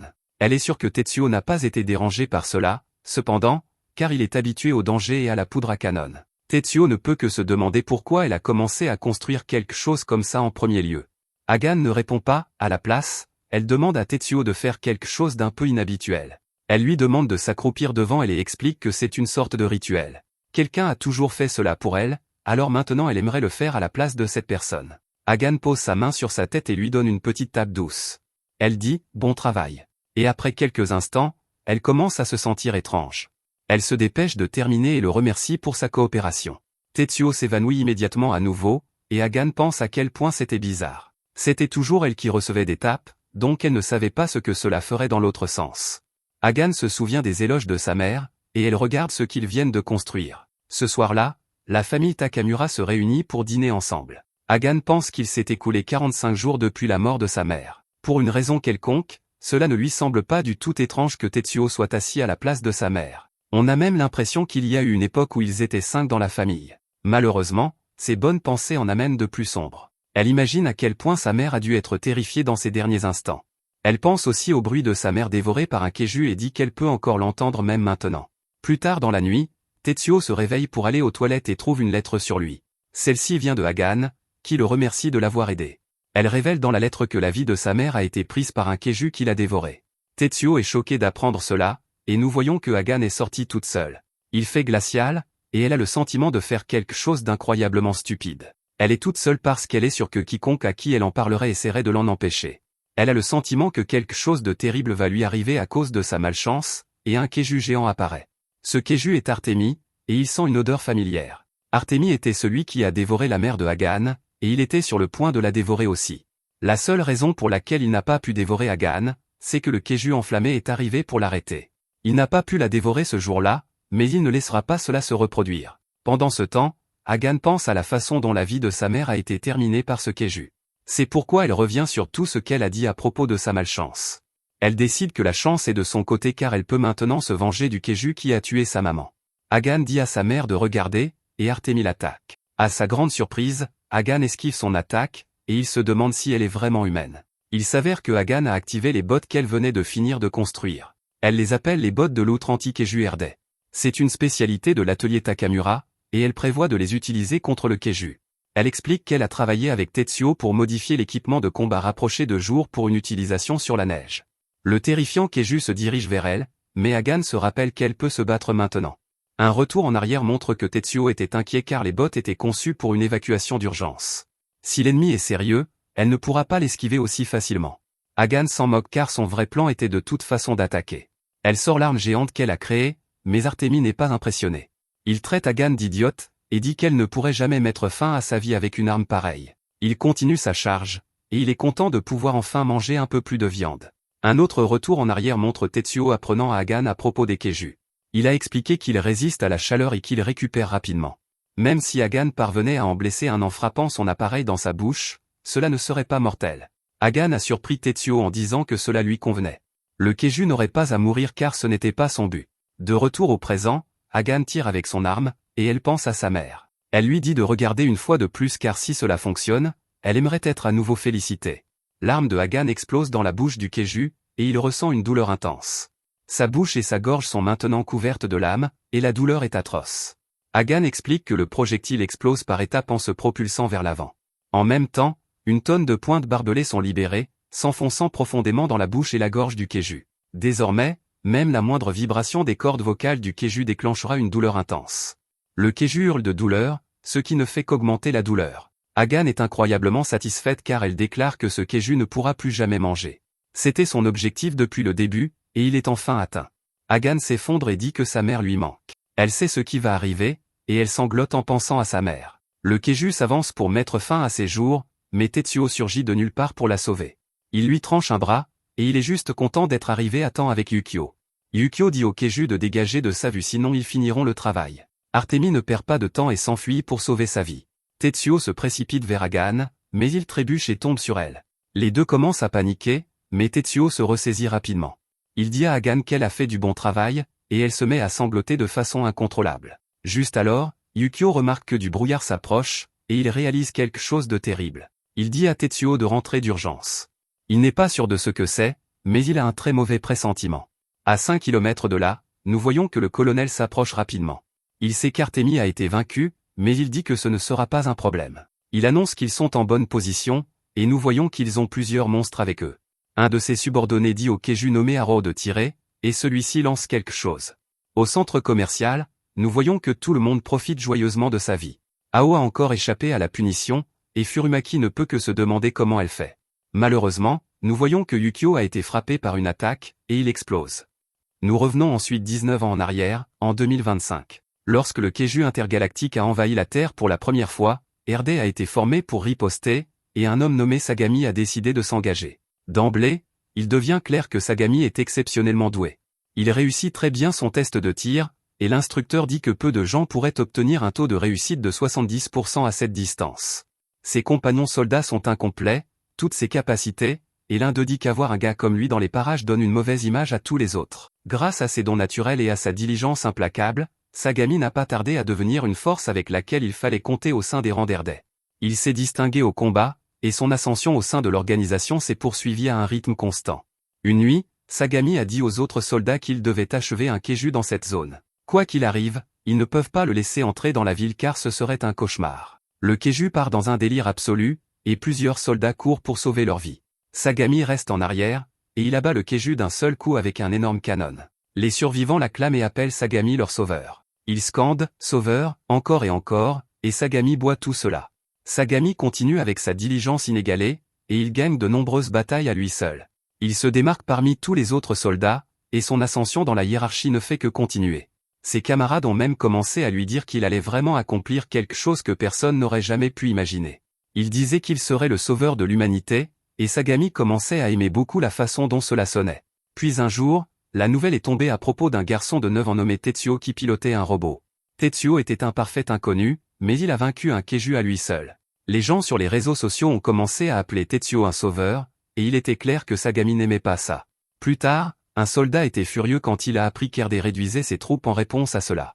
Il ne comprenait pas comment on pouvait croire que Tetsuo pouvait sauver le monde entier tout seul. Sagami lui a dit que les hauts gradés avaient simplement décidé que les robots étaient supérieurs et que les résultats parlaient d'eux-mêmes. Il n'y pouvait rien, alors il ne devait se concentrer que sur ce qu'il pouvait contrôler. N'ayant pas d'autre choix, Sagami est allé chercher des réponses sur les robots. Il a testé le simulateur pour voir à quel point les robots étaient vraiment efficaces dans les combats de Keiju, et il n'a pas été impressionné. Il a rapporté que ce n'était pas aussi réactif qu'il l'espérait, et il a remis en question l'efficacité réelle des robots. Pendant ce temps, Tetsuo continuait de faire les gros titres. Il vainquait Keiju après Keiju et maintenait toujours les dégâts à un minimum absolu. Tetsuo était très timide, mais les gens qu'il sauvait n'étaient jamais timides pour lui faire des éloges. Les gens l'appelaient leur véritable sauveur, et le monde l'adorait. Le Sagami habituellement sans émotion n'aimait pas ça du tout, et il a qualifié Tetsuo d'épine dans son pied. Il n'avait d'autre choix que de regarder l'ascension de Tetsuo avec une amertume grandissante. Un jour, une alarme a retenti alors que 3 Keiju intergalactiques ont été repérés en même temps. D'autres arrivaient, alors Sagami et les autres soldats sont partis au combat. Leur unité était complètement submergée, alors Sagami a dit à ses hommes de battre en retraite. Alors que tout le monde fuyait, Sagami a attaqué le Keiju comme un véritable monstre. Il l'a rempli de balles et a fait face à la bête sans peur. Le Keiju était prêt à mettre fin à ses jours, et Sagami a déclaré qu'il était le sauveur du monde. Il était prêt à ce que cela mette fin à sa vie, mais Tetsuo est arrivé de nulle part pour vaincre le Keiju. Bien sûr, Sagami était furieux, car il avait fini par détester Tetsuo, et il a même pointé son arme sur lui. Malheureusement pour lui, il n'avait plus de munitions, et il ne pouvait rien faire d'autre que regarder avec colère. À partir de ce jour, obtenir une promotion était la seule chose qui occupait l'esprit de Sagami, et il le fit à un rythme sans précédent. Une fois qu'il eut le grade et le pouvoir, il mit son plan à long terme en action.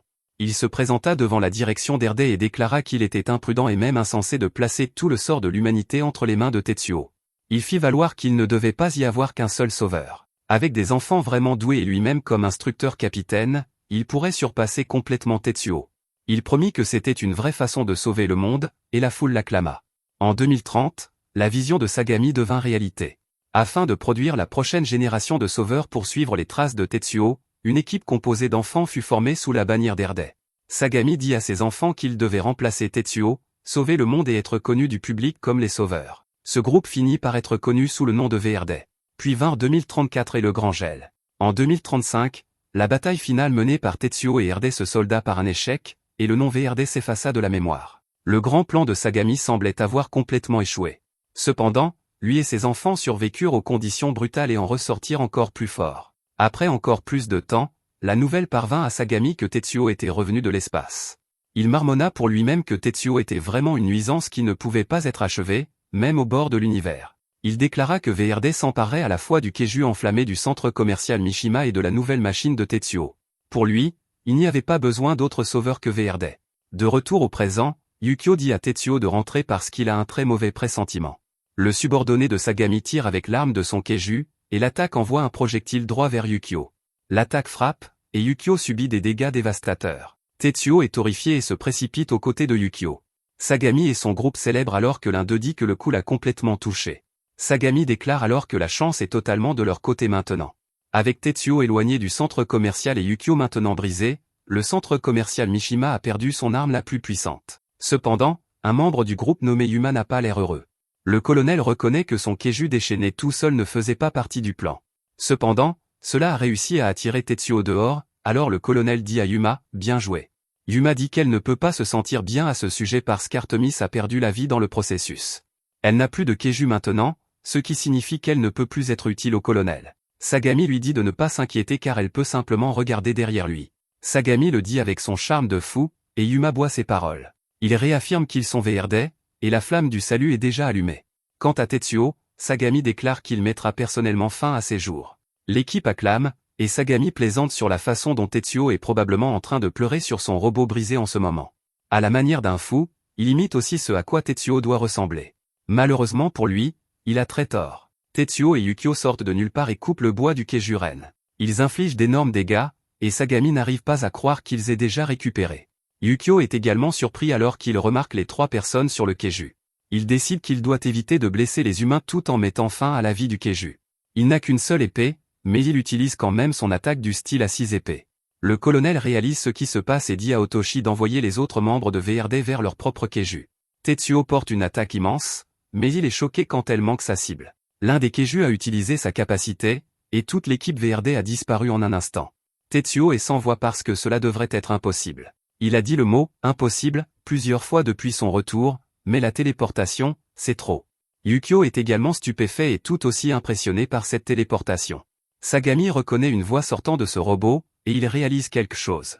Il est maintenant clair pour lui que Yukio a changé de corps. Tetsuo commence à se demander ce qui est impossible quand il s'agit de Keiju et de pouvoirs surnaturels. Les flammes sur le Keiju Dao sont tout aussi impossibles, alors il se demande ce qui se passe.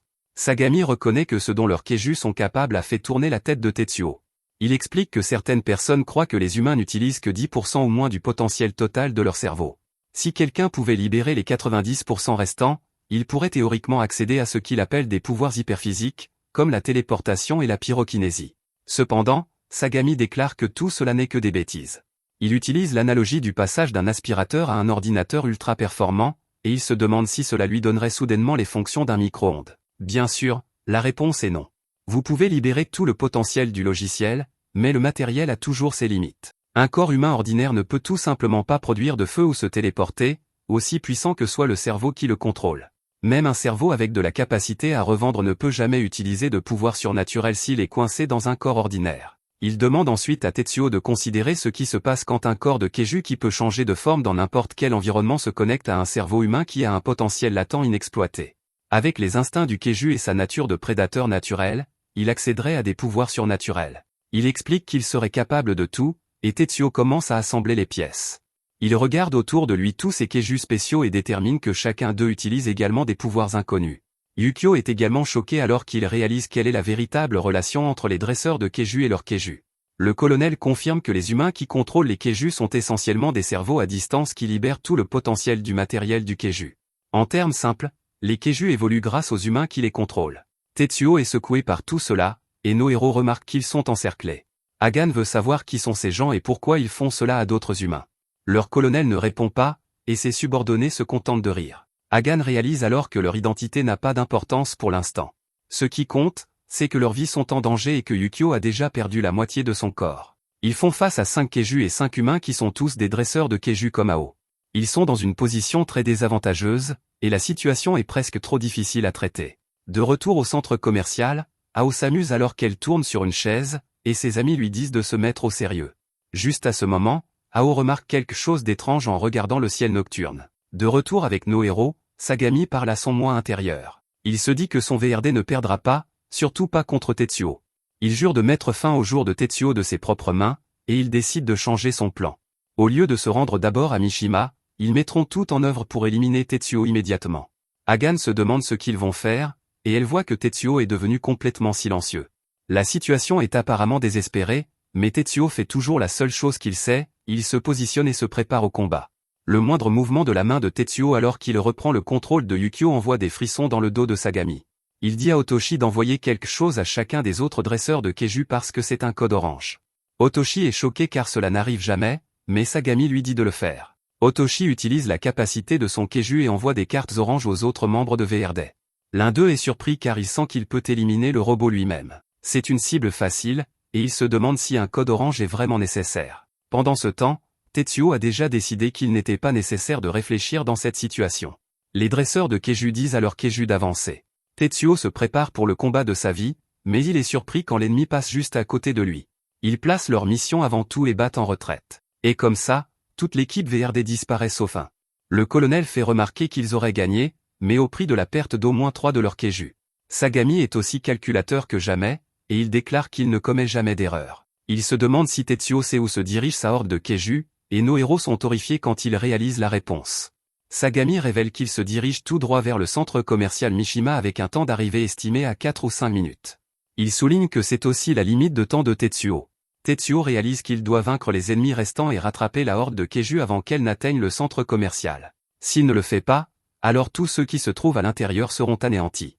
Le colonel commence un compte à rebours, et il souligne que Tetsuo est resté complètement immobile pendant 10 secondes entières. Sagami l'appelle le guerrier vacillant et lui dit que VRD arrive. Yukio lui dit avec colère de dégager le chemin, et il se lance dans une attaque. Il est stupéfait, cependant, alors qu'il est projeté hors de la neige d'un seul coup.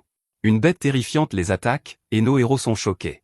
Sagami ordonne à sa créature de les piétiner, et son Keiju nommé Hercule commence son attaque. Alors qu'Hercule se prépare à attaquer, Sagami poursuit son compte à rebours. 10 autres secondes se sont écoulées, alors il dit qu'il ne reste plus beaucoup de temps à Tetsuo.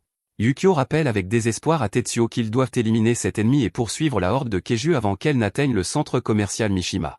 Ce nouveau Keiju est sorti de la neige, et Tetsuo peut voir que c'est le plus puissant à ce jour. Son attaque a été si rapide que Tetsuo n'a même pas pu réagir. Sagami se moque de Tetsuo en lui faisant remarquer qu'il est revenu sur cette terre gelée avec 10 ans de retard. Il se demande si Tetsuo peut vaincre Hercule et protéger sa nouvelle maison. Il est temps de le découvrir, alors il ordonne à Hercule de commencer son attaque. Le combat commence immédiatement, et Hercule est d'une rapidité aveuglante. Tetsuo peut à peine tenir le coup, alors il dit à Yukio qu'il est temps d'agir. Yukio le sait déjà, alors il active sa capsule d'évacuation de type convertible appelée flocon de neige. Il devient très sérieux alors qu'il utilise sa fonction cachée numéro 2. Tetsuo se prépare à voir quelque chose d'incroyable, mais il s'avère que c'est simplement un siège pliable pour que Hagan s'assoie. Tetsuo se demande pourquoi Yukio aurait même cela. Yukio explique alors ce qui s'est passé lorsque sa forme finale était en cours de conception. C'est Yukio qui a eu l'idée d'une capsule d'évacuation pouvant aussi se transformer en robot. Le père de Tetsuo a adoré l'idée et a demandé à Yukio s'il en avait d'autres. C'est alors que Yukio a dit qu'il voulait que la capsule puisse accueillir plusieurs passagers. Yukio était sûr qu'au cours d'un voyage spatial de 2 ans, Tetsuo finirait par se faire au moins un ami. Yukio était si confiant qu'il a dit que Tetsuo voudrait que ses amis le rejoignent dans la capsule d'évacuation. 10 ans se sont écoulés depuis, alors Yukio est ravi car Tetsuo l'utilise enfin. Yukio devient ému car la capsule d'évacuation a plusieurs autres fonctions pour accueillir les amis de Tetsuo. L'une d'elles est un grill, et une autre se transforme en table pour jouer à des jeux de société. Une fois Hagan installé, Tetsuo lui dit de se tenir bien. Les choses deviennent un peu chaotiques alors que Tetsuo évite une attaque du monstre. Otoshi n'arrive pas à croire qu'il l'ait évité, mais Sagami explique que ce n'est pas tout ce que Tetsuo a fait. Il s'est positionné pour une contre-attaque, et maintenant il porte son attaque du style à 6 épées. Cela parvient à endommager la bête, et ils reviennent sur Terre. Sagami réalise que Tetsuo n'a pas réellement réussi à éviter l'attaque. Tetsuo s'excuse auprès de Yukio car il a dû se sacrifier pour porter cette contre-attaque. Les dégâts qu'il a subis ne se manifestent que maintenant alors que Yukio s'effondre au sol. Hercule a placé un coup de pied retourné au tout dernier moment, alors nos héros réalisent qu'il est extrêmement puissant. Ils réalisent que l'ennemi a compris leurs attaques, et la situation ne s'annonce pas bien. Hagan appelle Tetsuo, et il est choqué de la voir pleurer. Elle s'excuse et dit qu'elle se sent terriblement impuissante. Cependant, elle ne pleure pas seulement par désespoir, car elle a compris quelque chose. Elle dit à Tetsuo que l'ennemi attaque presque certainement avec un plan et qu'il prépare leur coup pour frapper à un moment précis. Elle dit qu'à 3 heures du matin, les choses vont vraiment s'aggraver, car c'est à ce moment-là que Ao s'échappe toujours du centre commercial pour aller explorer. Au centre commercial, Ao se prépare à faire exactement cela. Elle chante une chanson sur ce qu'il pourrait trouver au cours de leur petit voyage, et son ami lui dit qu'elle est une excellente chanteuse. Furamaki déclare que la meilleure chose qu'il pourrait trouver est le sauveur du monde. Tout le monde est d'accord, et ils partent explorer.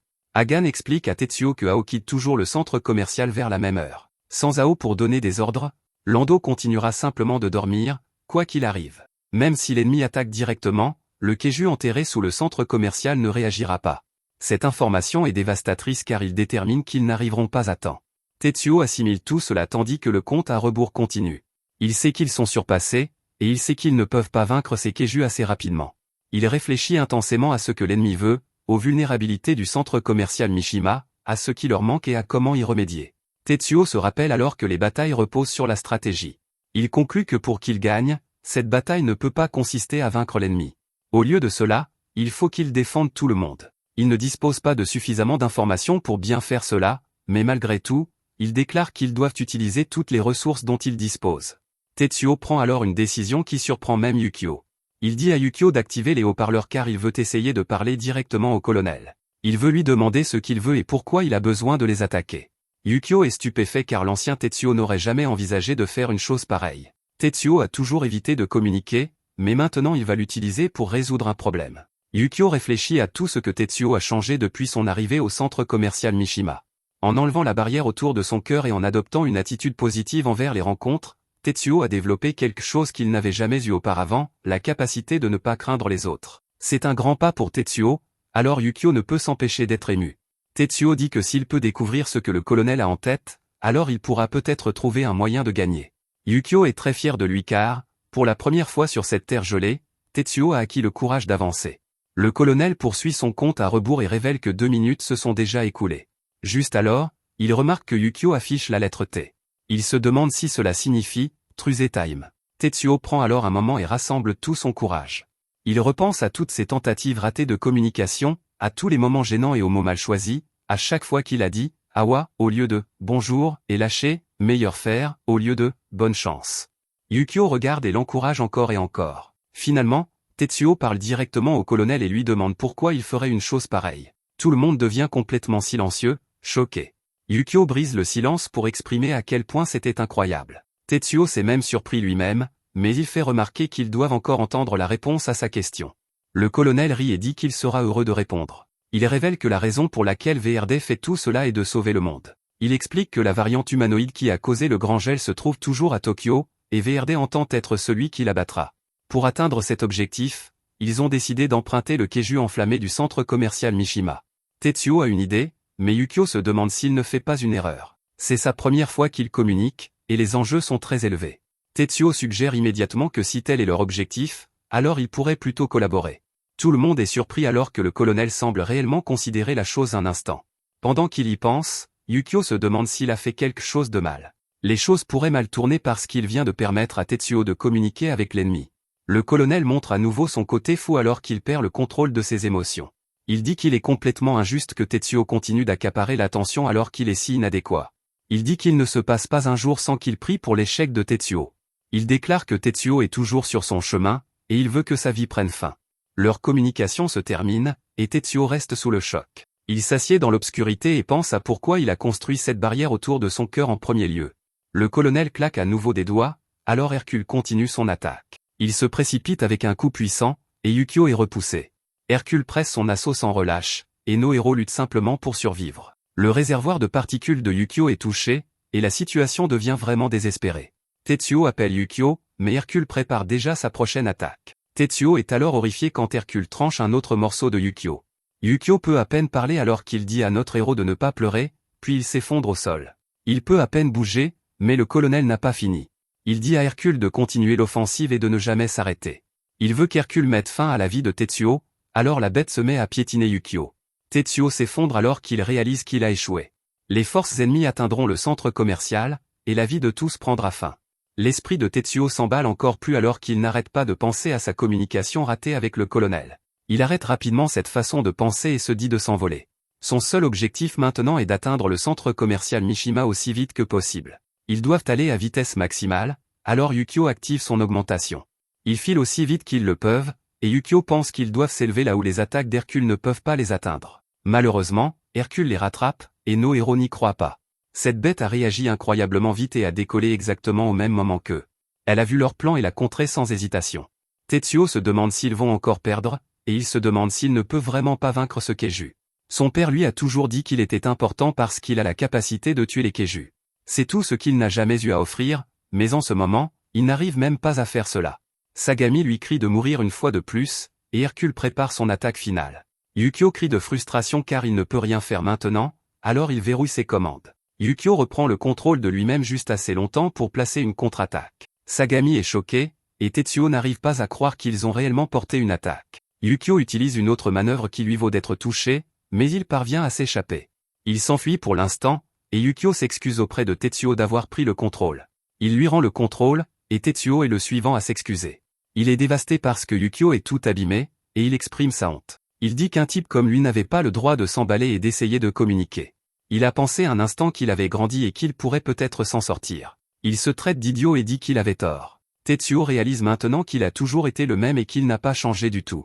Il dit qu'il détruit toujours tout et qu'il veut cesser d'être lui-même. Il conclut que son erreur a été d'essayer de faire plus que ce dont il est capable. Yukio se sent terrible parce qu'il était vraiment fier de tout ce que Tetsuo avait accompli.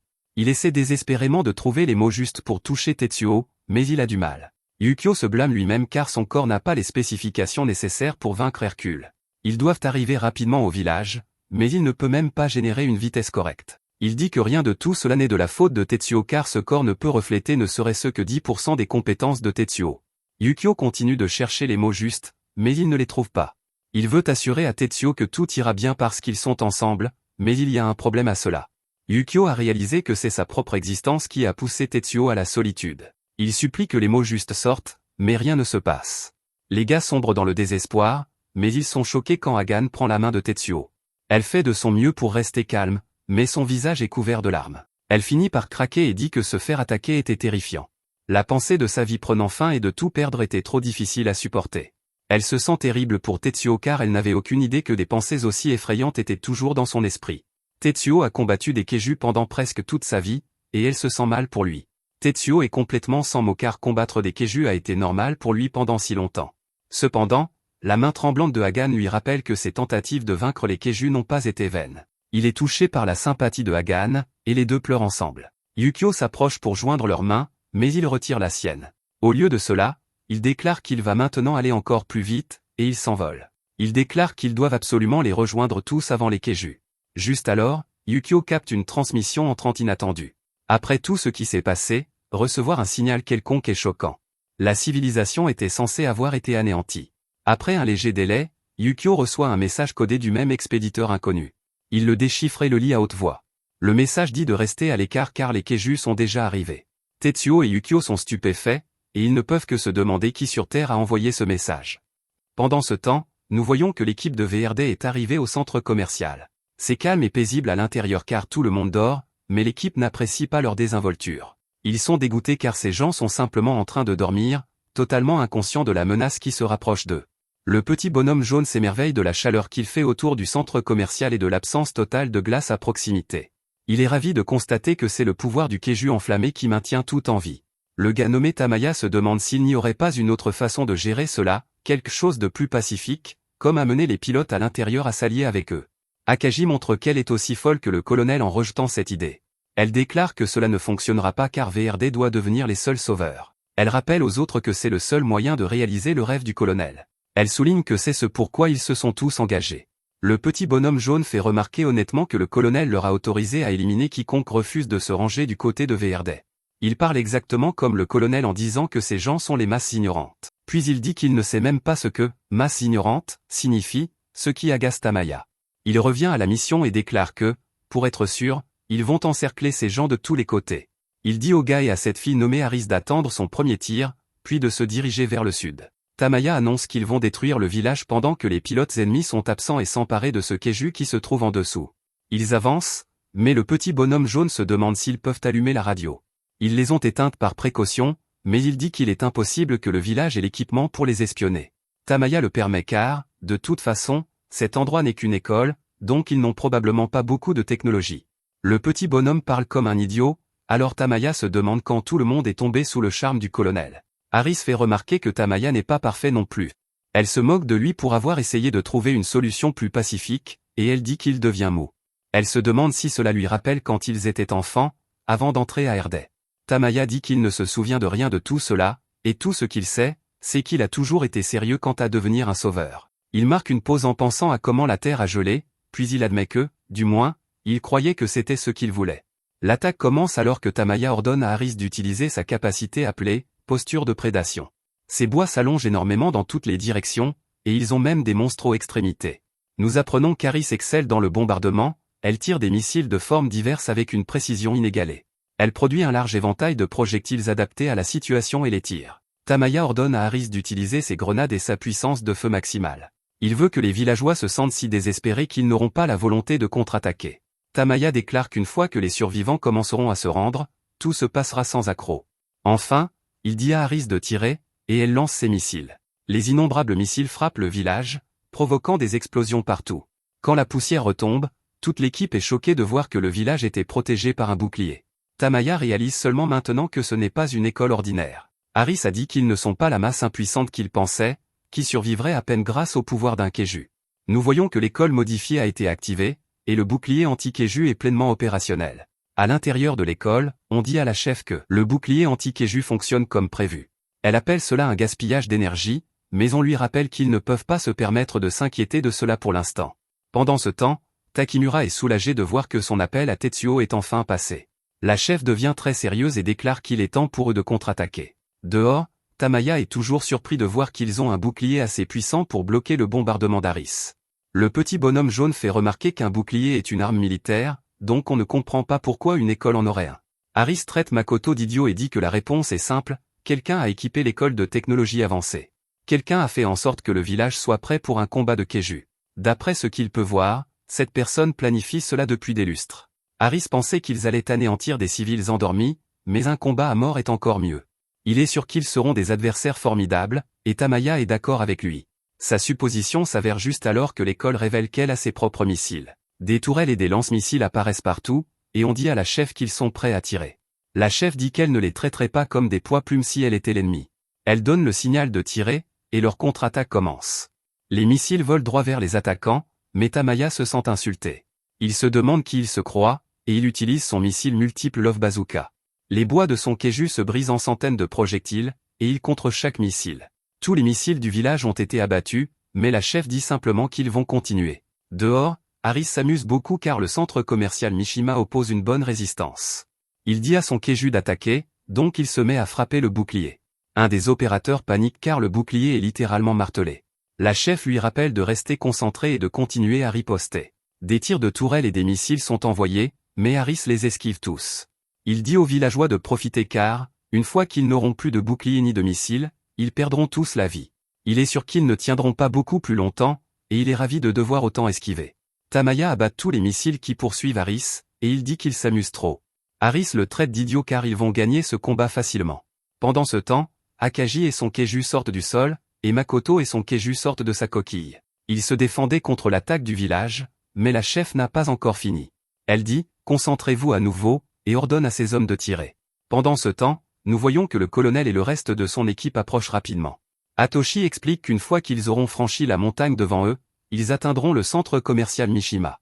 Le colonel ne répond pas, et les autres sont surpris de voir que quelque chose le tracasse. Hercule s'arrête de courir car il souffre beaucoup, et le colonel s'écrie. Son Keiju crache du sang, et il devient très clair qu'il a subi beaucoup de dégâts. Hatoshi est complètement stupéfait car il n'arrive pas à croire que le coup de l'attaque de Tetsuo ait infligé autant de dégâts. Hercule souffre beaucoup, alors le colonel fait une colère. Il crie qu'il était sûr de pouvoir éliminer Tetsuo, et il continue à jurer, incrédule. Hatoshi dit à Yuma que, quand la colère du colonel sera passée, ils se rendront eux-mêmes au centre commercial Mishima. Il lui rappelle que Hercule peut se remettre immédiatement de blessures qui prendraient 3 jours à d'autres Keiju. Il sera plus durable, plus vif et plus meurtrier. Pendant ce temps, Tetsuo est surpris d'apprendre l'existence d'un drone de reconnaissance à haute altitude qui a tout observé. Il appartient au centre commercial et s'appelle Suzu. Takamura explique que ses batteries ne tiendront pas beaucoup plus longtemps, mais il peut chercher des gens depuis le centre commercial dans les montagnes en volant très haut dans le ciel. Suzu est le nom de la mère de Hagan, et c'était à l'origine son idée. Après son décès, il a été développé par le chef du département technologique. Suzu disait toujours qu'avec sa fille qui essayait toujours de s'échapper du centre commercial dans son dos, une machine capable de la chercher serait utile. Même le bouclier qui protège le village en ce moment a été construit par le chef du département technologique et la mère de Hagan. Un bref flashback montre que Takamura s'est réveillé et a trouvé la lettre que Hagan lui avait laissée. Il a été choqué d'apprendre que Hagan allait se venger, alors il a envoyé Suzu pour la chercher. C'est alors qu'il a trouvé Tetsuo en combat contre Hercule, et il était sûr que Hagan était avec lui. Grâce à cela, ils ont vu les attaquants approcher. Takamura l'a montré à la chef, et elle a pu réagir à temps. Elle a ordonné que tout le monde soit réveillé pour qu'ils puissent évacuer. Cela leur a également donné assez de temps pour faire des préparatifs avec leurs armes anti-Keiju. De retour au présent, Takamura est sûr que c'est une coïncidence si Hagan a choisi ce soir pour se venger. Cependant, grâce à elle, ils ont pu activer le bouclier à temps. Il rappelle à Hagan qu'ils ont sa mère de leur côté, et elle devient émue. Takamura leur dit alors de ne pas venir au centre commercial, mais Tetsuo se demande si c'est vraiment une bonne idée. Takamura dit que ça va car tout le monde a évacué. Ils descendent vers le laboratoire de recherche numéro 1, qui était utilisé par le département technologique il y a des années. On y accède en descendant un énorme trou, et Takamura lui envoie les coordonnées. Il explique que c'est un site d'évacuation pour les urgences comme celle-ci. Tout le monde évacue par le passage que Lando a creusé, et Takamura veut que tous les 3 les rejoignent. Tetsuo s'y dirige, et il se demande à quel genre de danger ils sont confrontés. Yukio a mal compris aussi, alors il demande combien d'ennemis se dirigent vers le site d'évacuation. Il suppose qu'ils y vont pour protéger les évacués d'une attaque, mais ce n'est pas le cas. Takamura lui dit qu'il les envoie là-bas uniquement parce qu'ils vont aussi évacuer. Nos héros sont choqués car l'idée de s'enfuir eux-mêmes ne leur a jamais traversé l'esprit. Takamura n'arrive pas à croire qu'il prévoyait de continuer à se battre car, même lui, peut voir qu'ils sont tous amochés. Il dit que même le visage de Tetsuo a l'air d'avoir subi des dégâts d'un combat intense, mais Yukio révèle que Tetsuo pleurait juste après que l'ennemi lui ait dit de mourir. Takamura est choqué d'apprendre qu'il a parlé à l'ennemi, et il dit que tout le monde souffre de différentes manières. La chef leur ordonne d'arrêter de bavarder et dit à nos 3 héros d'évacuer. Leur communication prend fin, et Takamura fait remarquer que c'était la première fois que la chef parlait à Tetsuo. La chef faisait autrefois partie de son quotidien, alors Takamura se demande s'il aurait dû le dire à Tetsuo. La chef ne répond pas, et elle se demande simplement comment se passe l'évacuation. On lui dit que l'évacuation va très vite, 90% des résidents sont déjà descendus dans le passage souterrain. Les 10% restants sont encore dans l'école. La chef sait qu'ils n'arriveront pas à temps car la réserve d'énergie qui maintient le bouclier est presque épuisée. Comme elle le craignait, leur énergie s'épuise et le bouclier s'arrête. L'équipe de VRD regarde le village sombrer dans le noir, et Harris affronte la chef avec son Keiju. Il détruit le dispositif qui créait le bouclier, et il nargue le village de ne plus l'avoir. La chef est furieuse alors qu'elle explique que c'était leur précieuse électricité générée par Land, qu'ils ont stockée pendant plusieurs années. Harris ne peut pas les entendre à l'intérieur, mais il dit que s'ils ont des derniers mots, ils devraient les dire. Il explique qu'il va simplement lire sur leurs lèvres, mais il se demande s'ils ont un lecteur de lèvres de leur côté.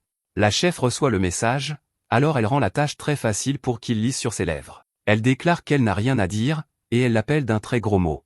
Harris est ravi de son attitude directe, et il se demande si la vieille femme est une ancienne militaire. Harris appelle tout le monde dans la pièce ses otages, et il leur dit de rester tranquilles. Ce qu'ils font n'est pas personnel, c'est juste un travail qu'ils doivent accomplir pour que leur rêve se réalise. Il explique qu'ils ont entendu dire que le Keiju enflammé est sous terre, et ils vont le prendre. Pendant ce temps, nous voyons que Suzu observe toujours tout ce qui se passe. Hercule est toujours en train de récupérer, et Tetsuo est arrivé au site d'évacuation. Pendant ce temps, Furamaki est contrarié contre lui-même d'être tombé dans une crevasse en essayant de revenir au centre commercial. La chef vient de lui parler, donc il sait qu'il n'y a pas de temps pour cela car le centre commercial est attaqué par des Keiju. Furamaki continue de s'en vouloir, mais Shindo lui dit que n'importe qui paniquerait dans cette situation. Elle dit qu'ils se rendront au site d'évacuation à pied et lui assure que le centre commercial ira bien. La raison en est que leur sauveur, Ao, est déjà en chemin. Nous voyons qu'Ao est furieuse alors qu'elle court à pleine vitesse pour rentrer chez elle. Elle se traite d'idiote encore et encore pour avoir laissé le centre commercial sans garde. Elle dit que sa capacité à se connecter avec Lando et son corps presque semblable à un Keiju ne servent à rien si elle ne peut pas protéger le centre commercial. Elle se dit rapidement de se calmer car le centre commercial a des adultes fiables qui sont déjà sur place. Ses cheveux se transforment en flammes alors qu'elle approche du village.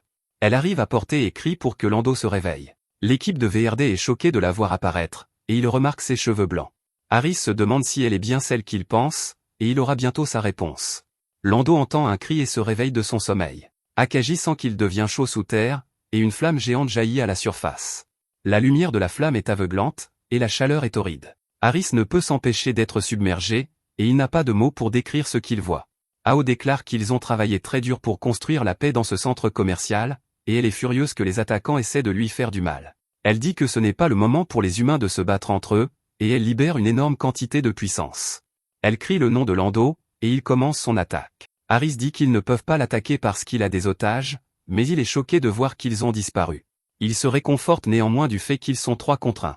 Il décide de simplement détruire le Keiju enflammé pour pouvoir le ramener chez lui. Harris dit à son propre Keiju d'avancer et déclare qu'ils vont avoir un combat aérien de Keiju. Ao ne recule pas un seul instant, et elle se précipite droit sur lui. Merci d'avoir regardé mon récapitulatif. N'oubliez pas d'aimer la vidéo.